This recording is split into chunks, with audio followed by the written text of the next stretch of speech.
Okay, let me turn it over to Joe Rappaport.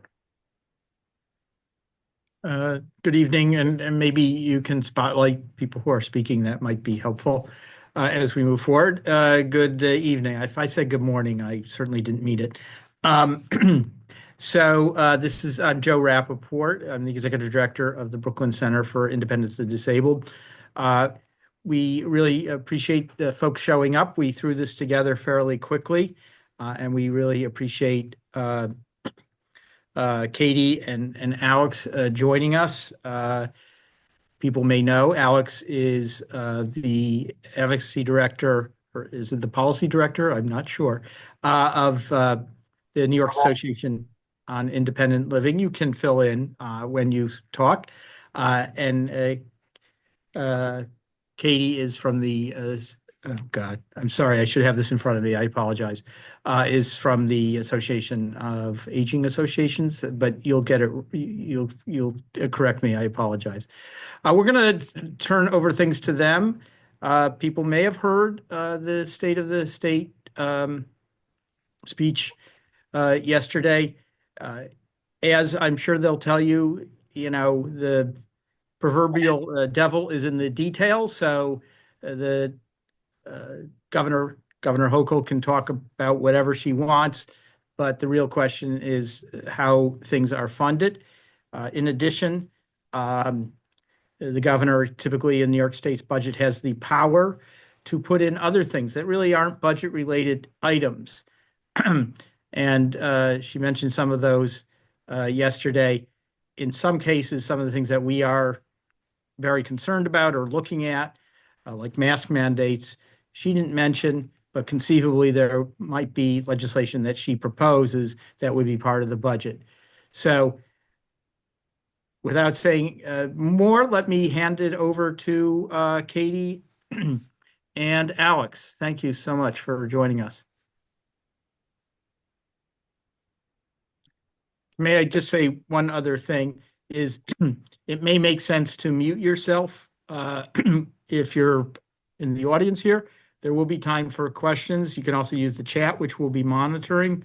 But if you have a rambunctious dog or somebody in the background, it is very helpful to have you muted. But thank you. Go ahead, Alex and Katie. Alex, you're Thank- welcome to kick us off. Sure. So as Joe said, I'm Alex Thompson. I'm the director of advocacy at NIAL, and I'm happy to be here. And as Joe said, the devil really is in the details. We don't have, some exact numbers on a lot of these things. I think next week they're going to be, releasing some more details and coming to agreement on kind of more specifics. But what we do have is we have the governor's speech, which some of you maybe have heard on the radio or watched a recording or watched it live. So that's kind of a broad overview. There's also a State of the State book, which the governor released, which I think we're mostly going to be talking about this evening, just because that has, some specific items the governor didn't, speak about, but they're kind of on her list of things to prioritize this year. And just, I guess, touching off what Joe was saying about specifics, there was language in there to, I think, raise money for the MTA and transit, but no specific proposals as of yet on how they want to do that. So, there's some things like that that are kind of going to be outstanding. So I'll let Katie introduce herself and do an intro. Hi, everyone. Good evening. My name's Katie Carroll. I use she, her pronouns. I'm a very fair, very blonde woman, and I'm got my pink and orange headphones on and a gray sweatshirt. And my virtual background is a fake bookshelf with the Association on Aging in New York logo. The Association on Aging in New York is, and I just realized I was speaking a little fast. The Association on Aging in New York is an association of the area agencies on aging across New York State. In New York City, it's New York City Aging, where I'm dialing in from, Albany County. It's the Albany County Department for the Aging. And we focus on the ability of these AAAs to provide aging services. And so we were looking eagerly and closely at what the governor has to say about serving older adults. Alex, do you want me to do my summary, or do you want to trade back and forth? Your budget summary. I forgot to do a description of myself, so I'll do a quick visual description. I'll let you go over your summary then. Okay. So I'm a white male with long brownish colored hair, and I got my headphones on, and I have a background picture of a kind of streetscape here in Albany. So why don't you kick us off, Katie? And Yeah, absolutely. So overall, was someone about to say something? Nope, I guess not. Okay, so we were looking very closely, like Alex said, both at the speech and at the briefing book. Overall, we were incredibly disappointed in what the governor had to say about older adults here in New York. So in her speech, I think she did what typically happens when referring to like various populations. Older adults were listed there, or she used the word seniors, I think. She did, as part of the opening, we were treated to a dance from a 40 and older dance team for the New York Liberty, which I think, like being from Brooklyn or New York City, folks should be familiar with. So apparently they have a dance team. But beyond that, there were no references to older adults.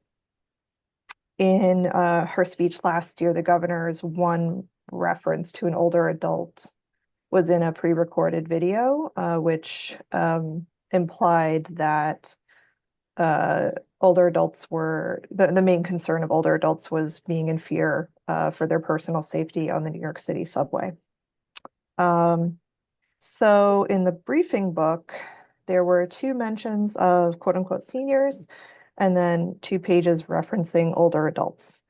The only item of interest in that was a suggestion that we legislate training for financial institutions to prevent financial abuse.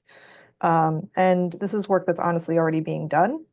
So the idea that we would legislate it further was kind of like okay, like it's not really super helpful.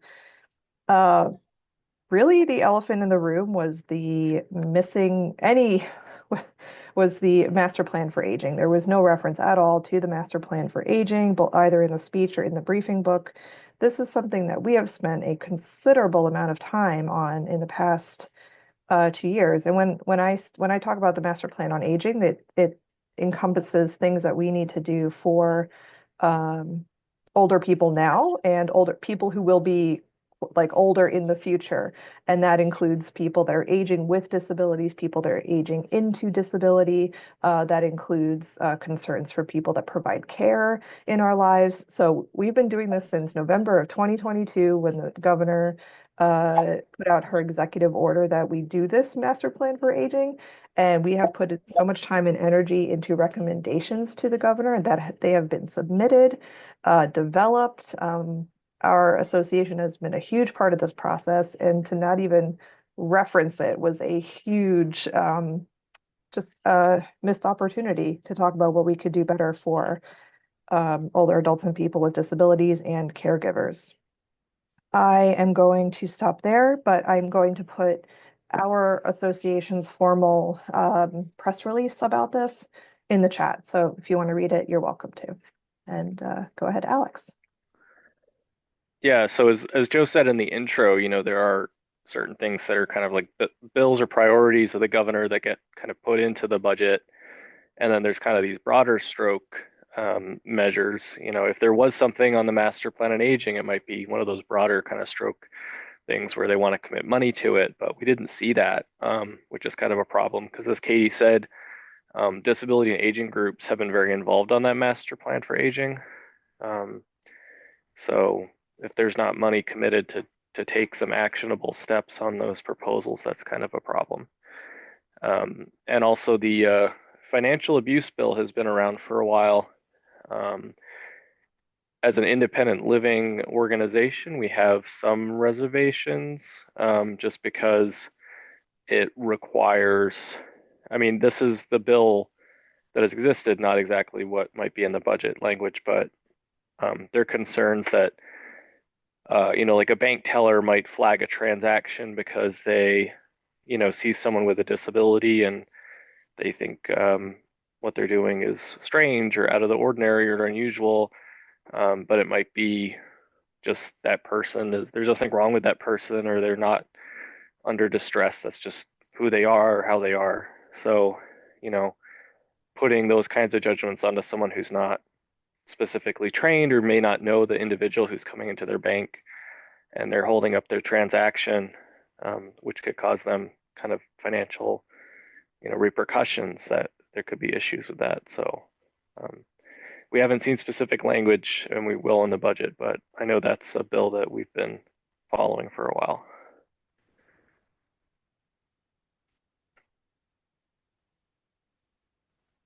I did see that, this is Katie again. I did see that Darlene mentioned in the chat that the governor spent a lot of time on child care.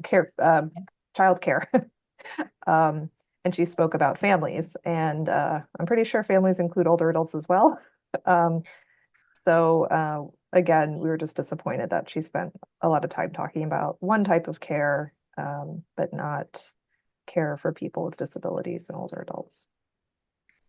Yeah, and Darlene has mentioned tax credit. So there's not specific disability tax credit in the budget book, but there is a tax credit for hiring people with disabilities that they're looking to expand.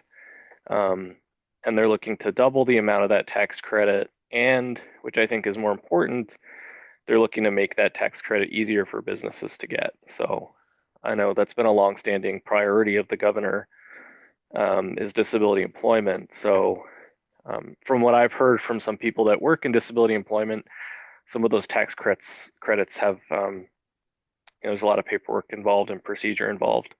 So we don't know specifically how they're going to go about improving it, but I think doubling them and then improving the process might be a step in the right direction as far as disability employment goes.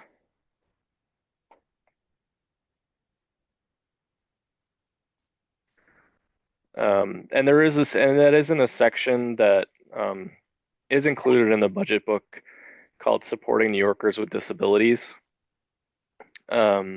which is nice to see. There's a lot of other measures throughout the budget proposal that kind of would impact people with disabilities. But this section specifically is kind of reaching out to our community, which is kind of nice to see because I think during the Cuomo administration that didn't happen as much.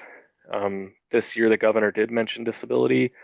I think she did last year as well. So that's, things are a little bit better. We still have a lot of challenges, but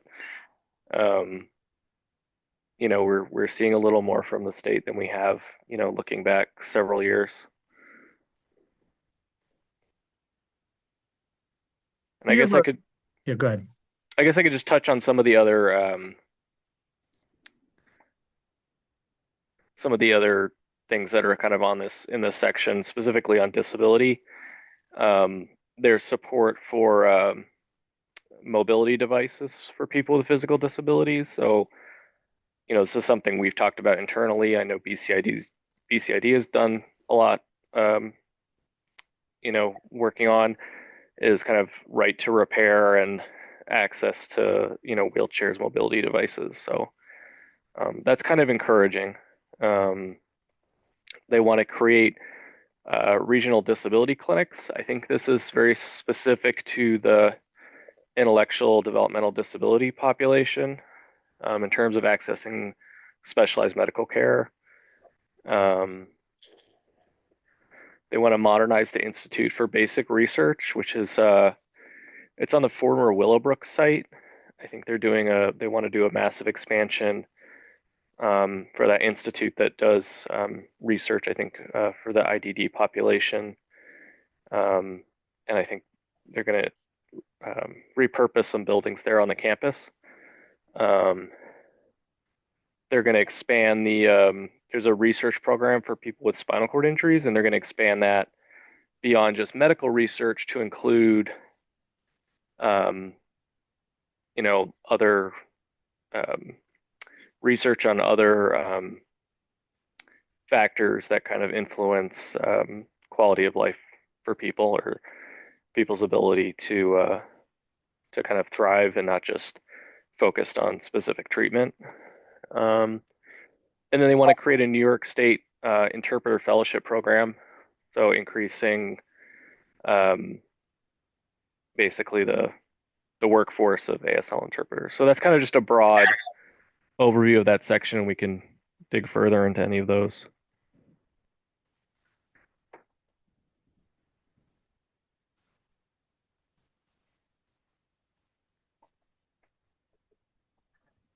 So I'll just jump and ask a quick question here to see, Alex, if you'd be willing to talk more about the right to repair legislation. Sure. Obviously a lot of people care about durable medical equipment. I also know last year there was a bill that would have that some people here supported, that would have increased funding for durable medical equipment providers who felt that their funding was lower because of managed care rates. I don't know if that overlaps with the right to repair, or if you have any thoughts on that, or if people with disabilities should be supporting the right to repair legislation this year. But I know because people care about it, I'd love to hear more. Yeah, so the measure in the governor's state of the state is specifically looking at Medicaid, and is looking at increasing rates for clinical specialty evaluation, expanding coverage for repairs of previously owned power chairs, so you have a backup chair, and expanding coverage for routine and preventative maintenance for chairs that kind of prevent breakdowns, minimize downtime, basically so your equipment kind of lasts longer. Those are that's as far as they've provided in terms of details in the book and the language. One of the things we've seen there are other states that have been working on the repair issue specifically. The two that come to mind are Colorado, which was the first state in the nation, I believe, to pass a wheelchair right to repair bill. And right to repair gets more specifically into individuals' access to repair manuals and parts, and that also helps independent repair shops, even if people aren't doing their own repairs. But that bill also basically improved the situation with authorizations and approvals for repairs. And so they don't specifically mention that here in this language, but that would be helpful to look at. I know in Connecticut, they recently passed a bill that improves kind of the path of authorization. So, the providers are not waiting for, the Medicaid system to basically permit a repair on a chair they have already approved for the consumer, which is kind of silly when you think about it, because the chairs are supposed to be good for about 5 years, and why would you deny a repair on a chair that's already been approved for someone?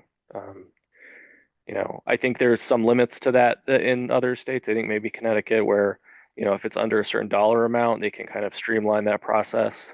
So again, we don't have details here in New York, but I think there's some good information out there on like what we can look to and advocate on, and making sure this proposal makes it into the final budget, and also is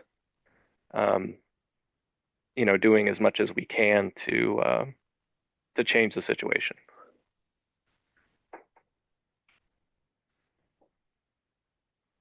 This is Joe Rappaport, and there's been a couple comments in the chat, so I just want to make sure that we don't skip them.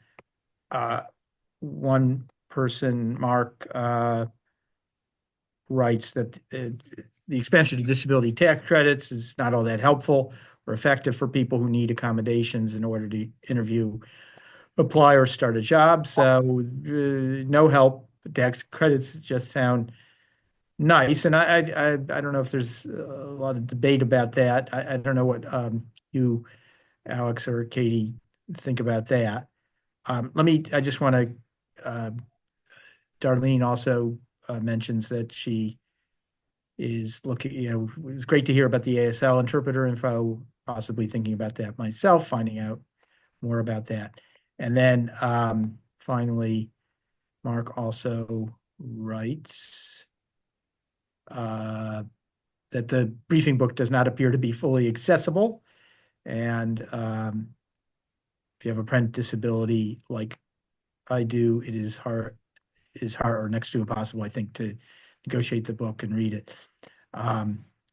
So that's a problem, and we should probably, talk to the folks in the governor's office about that. Any thoughts about tax credits?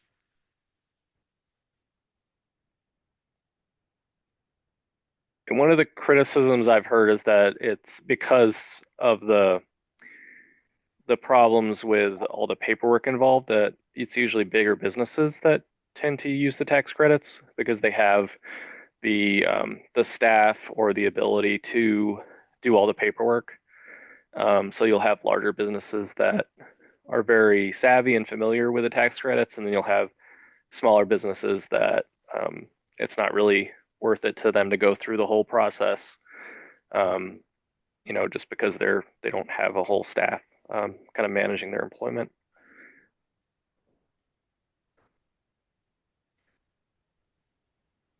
So I'll say I know there were a lot of issues that people were sort of looking for in the state of the state that weren't there, that may come out in the budget when it comes out. But could you maybe talk about what you might be expecting to see or not see on some issues like CDPA? Also, I know a lot of folks were looking for masking bills in the it to be mentioned, but they were not. Is there anything else that you're looking for in the budget that you're waiting to watch out for?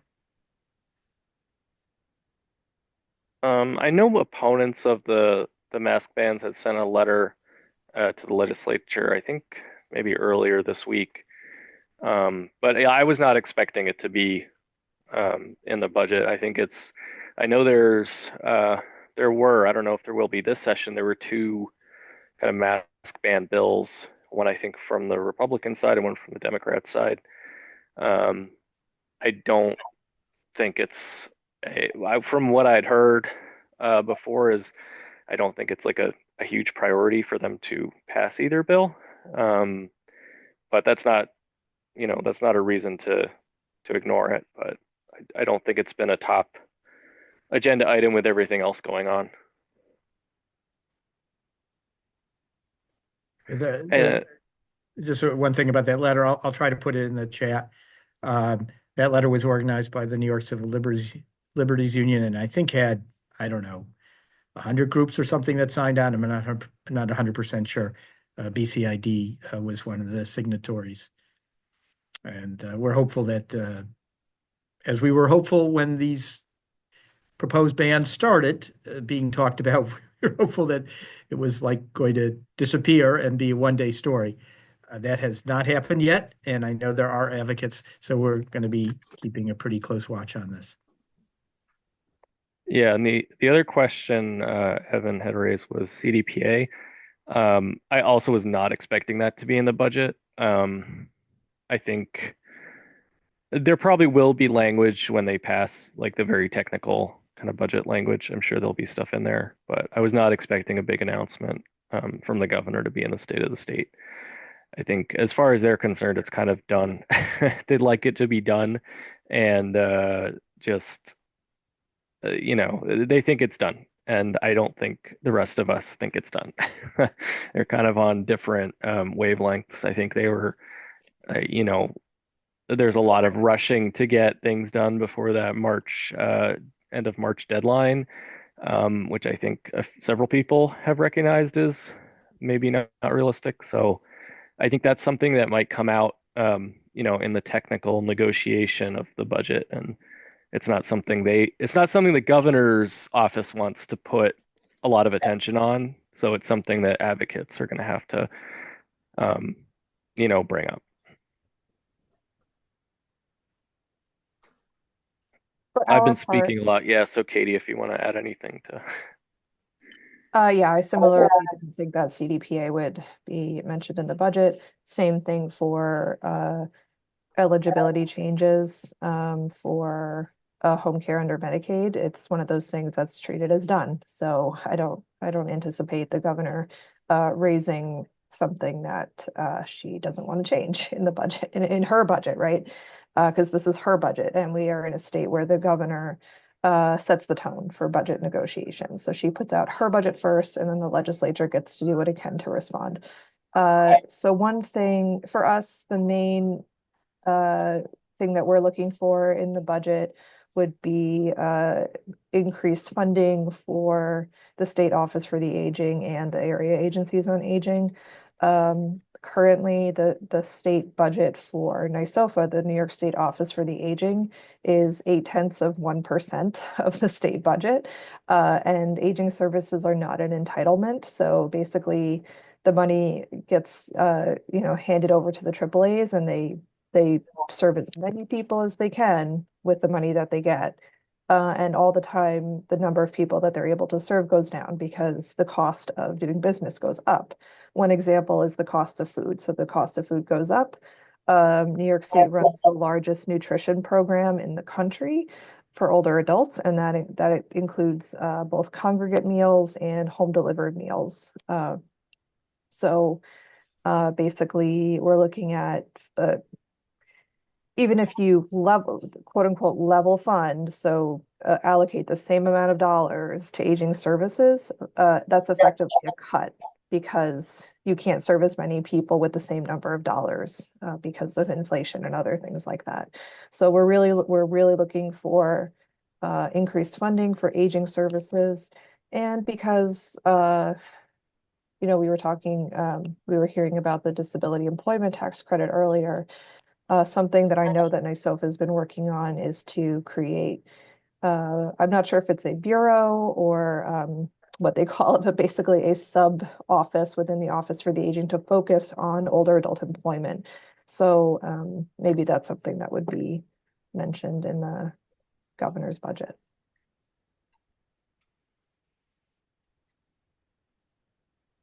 Katie, would you mind going into more detail about some of the eligibility changes you mentioned? I don't think it's been covered as much as some of the CDPA stuff, but I know it is important. If you could talk about how they affect people with disabilities, and older adults specifically. Yeah, thanks for calling me out on that. We shouldn't assume that everyone's like spending their entire day reading this stuff because it's a lot.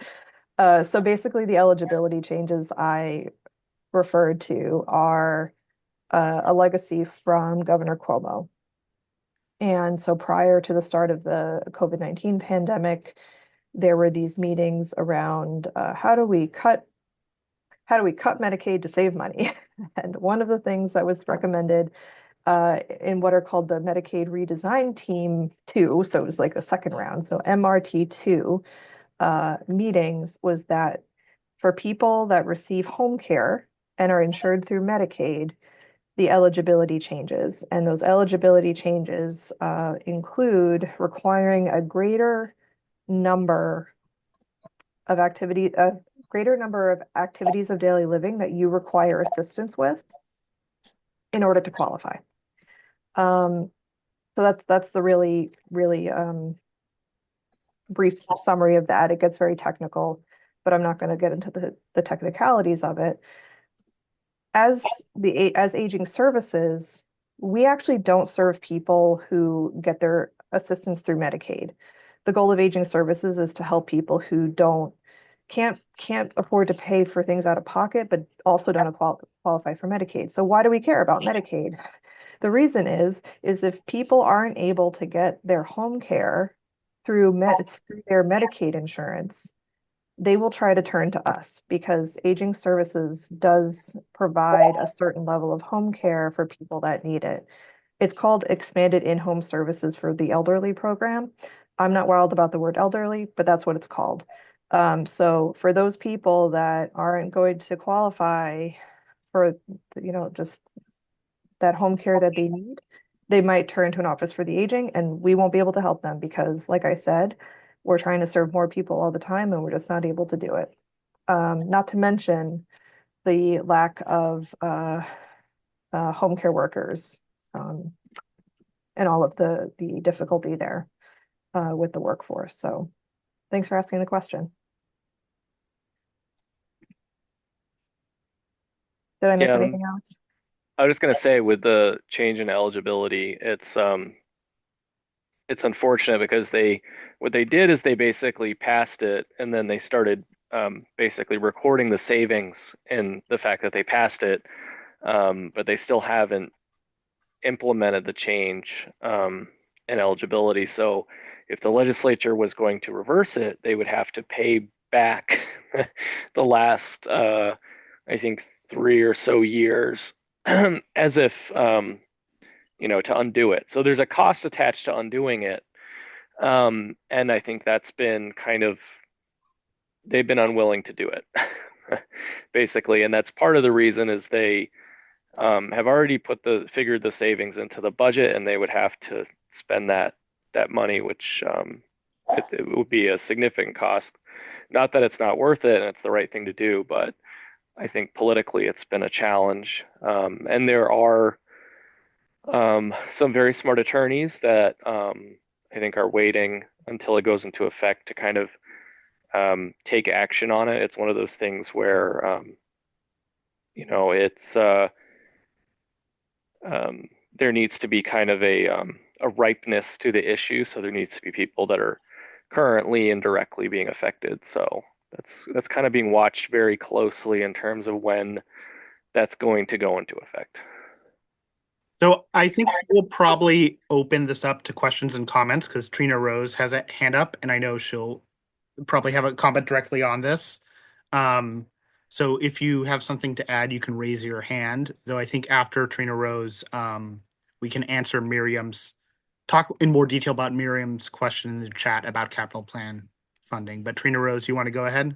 Yeah, I just wanted to add that this is a really important issue that a lot of disability advocates across the state has been following for the past 5 years. This eligibility change that has not yet gone into effect because of the COVID funding, the ARPA funds, the federal funds that and the federal regulations attached to those funds that said, during the COVID pandemic, we cannot make changes that are much more restrictive than prior to the pandemic. So we're in this unwinding period of time in the state of New York where some of the flexibility of well, that's irrelevant at the moment. The state was halted in making drastic changes to eligibility for particular benefits and for the program itself. We're in a period where that's coming down, and so the eligibility changes are coming down the pike. We've known this. We don't know when exactly, but it's in the state law, in CDPAP, in personal care services, and it will be implemented sort of as soon as it can.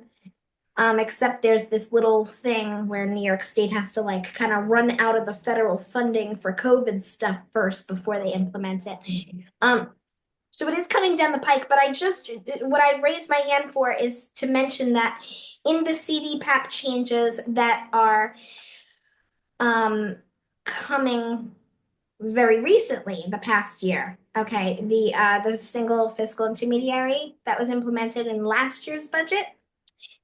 I just want to mention that a lot of the public service announcements about these CDPAP changes from both the governor and the commissioner, and I'm just gonna put it in the chat when it was announced in September 2024. It mentions, oh, this does not change eligibility for CDPAP. Okay, this doesn't change eligibility for CDPAP. It's just the other law that was implemented in 2020 does. So this is a little bit of a miscommunication, I believe. I'm not a lawyer. I just sound like one on Zoom, but I just want to point out, when you are reading about these, that changes the eligibility for home care, the eligibility for CDPAP, the eligibility for personal care services is not changing by this single fiscal intermediary implementation. That does not mean that it's not changing. It's just that it's changing by a different means, and it's changing by a means in the law that was put forth in the 2020 budget. This is Katie. Yeah, thanks for bringing that up, Trina. And I guess what I'll share with the group is that definitely I encourage everyone to be willing to ask questions, dig a little bit deeper, take announcements with a grain of salt or a mountain of salt. We have to go through this state budget process every single year, which is not the case for other states in the United States. Every state kind of does it a little bit differently. And sometimes it's interesting to see when a governor will put out a press release talking about the implementation of a great program and this increased spending on something that we love. And it may not actually be related to the current budget. It may be, like year 3 of the budget that was passed 3 years ago. So things are not implemented immediately and in the same year that they're talked about in the budget. So just be aware that there's a timeline, and things don't happen when they're budgeted for. So and Alex was actually talking about this before. So if things that are basically believed to be done or finished, they've already been budgeted for. The state budget was written saying, okay, we're going to change this and it's going to save us money, even though it hasn't been fully implemented yet. So yeah, definitely take things with a mountain of salt. I did see Austin had a question about putting money back in people's pockets. I know the governor had kind of done like a little bit of a press tour before the state of the state about her proposal to write checks to people to combat inflation. It would be, I think it's like $300 checks for individuals and $500 checks for couples. And there is an income level cap on that, but I think it's fairly high. I think it's maybe $200,000 or $300,000. So it would be lots of people. And if that passed in the budget, that those checks would go out at the end of this year. The whole budget does have a kind of theme of affordability. So this is kind of outside the scope a little bit of specific disability initiatives, but there's a whole theme about affordability, just because that was I think a common criticism throughout the election process we just went through last year about people leaving New York and saying that New York was not an affordable place to live. So that's a theme you'll see throughout the state of the state. So I wanted to get back to Miriam Fisher had asked a question about the MTA capital plan, which is relevant to people with disabilities because it funds some of the subway elevator installations, some of the accessibility upgrades. Joe, would you be willing to talk a little bit about the capital plan as well as other transit things we're watching out for in this legislative season? Sure. So in the speech, the governor did say that she supports a capital program for the MTA, and that's really down here in New York City. Not everybody is a resident of the city or the region on this call. So I just want to make that clear. It actually does affect upstate too, because there are a lot of businesses that the MTA contracts with to produce things and so on. So, but she was very vague about it, and we'll see what they actually propose.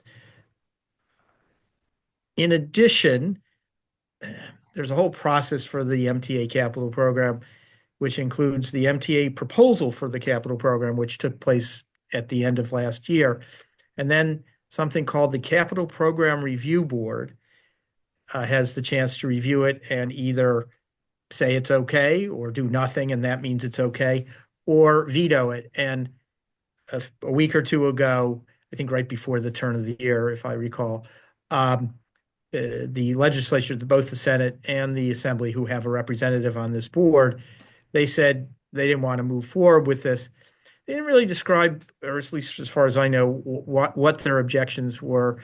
And in many cases, they're just trying to get some leverage to use during budget negotiations or to get things that they might want in the MTA capital program that they think should have been included and weren't. So, our view here at BCID and in general, I think among independent living centers in the region is we want as much money going to the MTA as possible. Not that they spend it perfectly or anything like that, but it affects programs that help people with disabilities. We made we settled a lawsuit with the MTA a couple of years ago, and the size of the capital program affects the percentage of money that goes to elevators, to put in elevators. So we're very concerned that they'll try to cut the size of the MTA program, that the legislature and the governor won't go ahead with the $68 billion program that they've proposed, and we'll get less money and fewer elevators. So that's a big concern, and we're going to track it. We're going to reach out to the legislative leaders and the governor's office. The governor didn't veto it, but the legislative leaders and the governor has expressed skepticism about the size of the MTA program. And we're going to say, hey, we're worried about this. The governor has to come up with a proposal, or the legislature, for more money. Congestion pricing just started, and that will fund a lot of improvements. But the MTA has a sort of constant need for cash flow. So there's likely to be some proposals to increase some taxes that you probably don't even notice that would go to transit. Just since we're talking about transit, we also had written the governor, Niall, Alex wrote a letter with us to the governor and to the legislative leaders, urging that they put $25 million in the budget to expand the range of paratransit in places outside of New York City, like Syracuse and so on. Right now, the rules are pretty limiting. You have to live within or be traveling, or want to be picked up within 0.75 miles of a bus route, and that's pretty limiting. If you find a job that's outside that range and you need to use paratransit, you are out of luck. And we've been pushing on this for many, many years. Haven't gotten too far, unfortunately, but we have some allies this year. And, the governor didn't mention it. We'll see if she puts it in the budget. I think that's unlikely, but we're going to try. And we'll be talking to the legislative leaders as well. So those are a couple of things that are going on with transit across the state. Thanks, Joe. I'll say again, if people have questions, please raise your hand. I'll ask one really quickly. So I know the governor has made mental health a big talking point, her state of the state. One of the things that she included in her state of the state information was changes that would make it easier for police officers to detain people with mental health issues. Currently, you can detain and institutionalize someone only if they're a danger to themselves or others, but the governor is proposing that there be changes that would allow that to happen if someone is not able to meet their basic needs as judged by a police officer. A lot of our allies in the mental health field have opposed this because they don't, for many reasons, they don't think police officers can make those judgments. There's worries about people with differences being institutionalized, all these other things. Could Katie and Alex, could you both talk about what you've seen for mental health in the governor's state of the state, what you're looking out for this year? This also could be workforce issues, which I know is an issue in mental health field. Has there been anything that stood out to you?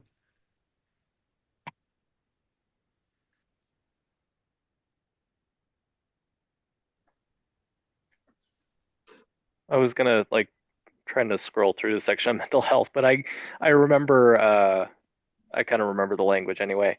Yeah, so as Evan said, I think all of us are concerned about the involuntary commitment changes. That's something the governor specifically called out in her speech. And I think there's a right for people to be concerned about that. She specifically mentioned an expansion of Kendra's law, which I know a lot of community-based mental health providers are concerned about. Nile, we don't have a lot of staff specialize in some of the mental health concerns, but we actually have a really strong partnership, and we work a lot with the Alliance for Rights and Recovery, formerly known as NIAPers, and their membership is actually specifically mental health providers providing service in the community. So, we're going to be in conversation with them in terms of, what they're looking at in the budget and what is a concern and what is something that, could be supported. There are some proposals that I think are potentially good. I know there's talk of the clubhouse model, which is kind of, I think it serves as kind of a drop-in center for people experiencing some kind of mental health challenge, where they don't really have to wait for an appointment, but they can kind of drop in and have a space. I think there's also some improvements in terms of referrals and follow-ups to make sure people are not kind of just ignored and the ball is getting dropped in terms of making sure people have services and are connected to the right services. There's some improvements in the mental health system that I think we could be supportive. I mean, that's something we're going to have to talk with our partners about who are more specialized in mental health, but I think it's kind of a mixed bag as far as things stand right now. And let me just interject. BCID and other groups, including Nile, have been, supportive of different kinds of responses, not police responses to mental health crises. And there's a bill which I can post, actually, Daniel's law, and I'll post a link to the website. This was somebody who was killed by the police in Rochester, New York, right at the beginning of COVID, when he'd be alive today if there had been a different kind of response. And among other things, it calls for a non-police response to mental health emergencies. I'll put the link to the website in the chat. So I just also call out the Peer Bridger program because I'm looking at the list right now. I think that's something else that has been supported by folks in the mental health community. Yeah, I'll take Darlene's question. I'll also add there's a bill to expand mental health court access that our friends at CCIT NYC are supporting. That's a bill. They have support from the Progressive Caucus and some others. So we'll be watching that. Darlene, you had a question? Yeah, I wanted to say my experience as far as mental health goes. During COVID, I had trouble getting transportation to food pantries, and it actually got me really upset and stuff. And because I don't have a driver's license, I don't have a car, and they had all these like drive up food pantries, and I didn't have anybody to help drive me up. That got me really upset. So I took myself to the hospital, and one of the people at the hospital helped me, find a way to get food from one of the drive-up food pantries. So I realized that that was a way to do it. But, you know, if we end up having times like this again, where people with disabilities that don't have driver's licenses, you know, why do we have to, you know, quote unquote, get admitted to a hospital to go get resources and stuff? You know, um, I've learned now that there's other ways to do it, but I didn't have the resources back then.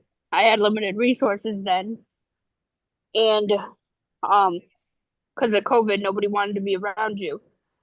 But that being said, you know, having like a drop-in center, I forgot who mentioned it, but one of you guys mentioned having like a drop-in center. I think that would be really cool.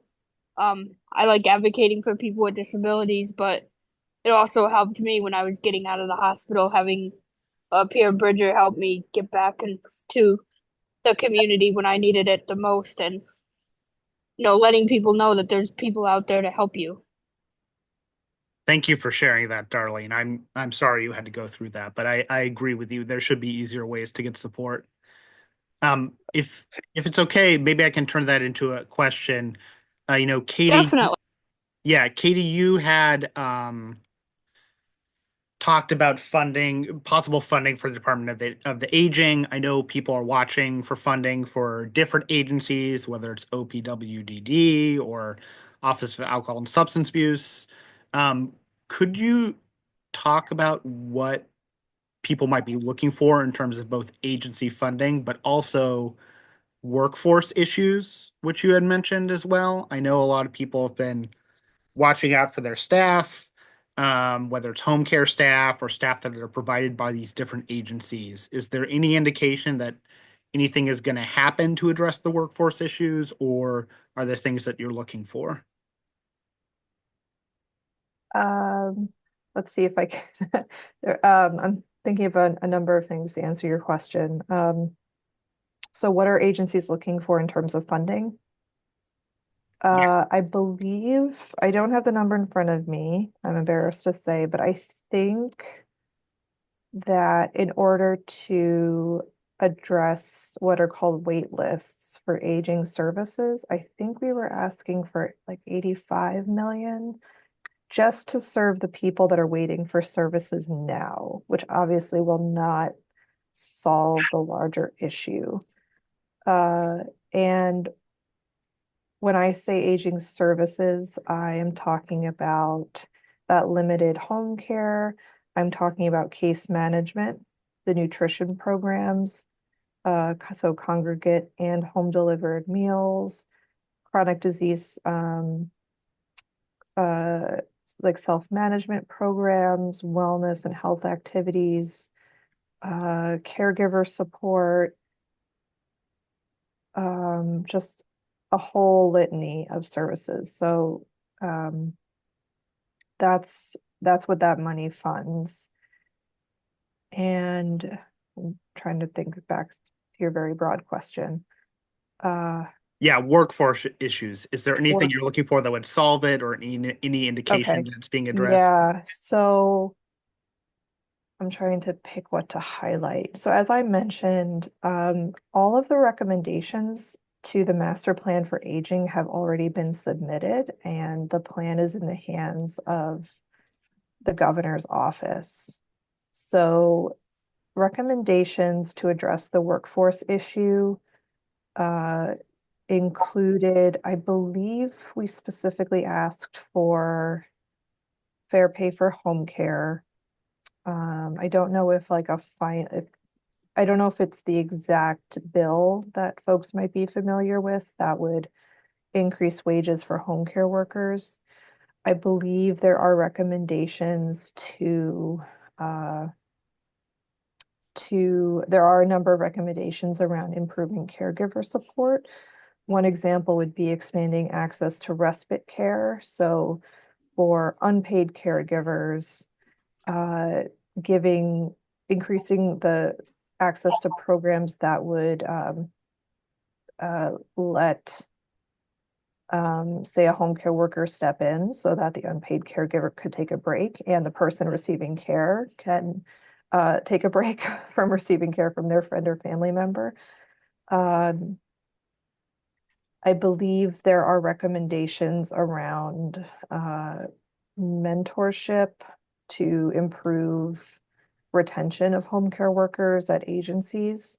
And there are a number of things related to trying to improve the home care workforce. The Association on Aging has been very much in support of improving home care wages. Unfortunately, when we all advocates got wages increased, aging services was forgotten. So we actually didn't get additional funding to pay for the wage increase. So we resent that. We don't resent home care workers getting increased wages. So we want that very much because it is incredibly difficult to um, contract to get people to provide the care. But we also need the aging funding to reflect that. So if we're going to be spending more on home care wages, we need additional funds in the aging budget. I hope that answered your question. No, that's great. And we only have about a minute left. So we should wrap up, especially for our interpreters. But I wanted to give Alex a chance to briefly talk about Niall's Advocacy Day in Albany, and also just let people know I'll send an email out afterwards with all the links that we've talked about. And if anyone has information you'd like me to send to everyone in the meeting, you can email me at eyankee@bcid.org, which I'll put in the chat. But Alex, if you want to give the Yeah, I just wanted to follow up on something Darlene had said. I know the New York State has what's called an 1115 waiver, and they're basically contracting with regional organizations to provide more integrated care for people, like stuff like access to food, access to transportation. I think they're called like social care networks. yeah. So that system is currently being kind of constructed and put together. I don't think ILCs are being included as much as they should be, but I just wanted to let people know that exists. And I did see there is money in the budget for supporting healthcare training programs, but it doesn't mention specifically which kind of healthcare professions. There's a lot in the budget that we're not going to get through tonight, but yeah. Keep an eye on BCID's newsletter. Niall has a newsletter, and we'll be putting out more information as more details come out. Tell us, Alex, Niall and all independent living centers, including Brooklyn, will go up to Albany. What date is that? I believe it's February 11th. Okay. So if anybody is interested and not already planning to go, um, we'll include Alex's email and Katie's email as well in the note that Evan sends out. And if you're from New York, particularly from Brooklyn, but if you're from New York and want to go up, we usually go up by Amtrak, and we will, pay for your ticket and so on. So at that, since it is 6:30 or 6:31, we're going to end this. We like to keep to a strict schedule. If you have, thoughts about this, after Evan sends you and all the links and so on, please write him back. And we want to do more of these to make sure people are kept informed. So thank you very much. All right. Thank you, everyone. And thank you especially to Katie and Alex for sharing tonight, and also to our interpreters. You'll get an email from me. We also recorded this, so it will be up on YouTube so you can share it. But thank you all so much for coming. Have a good night.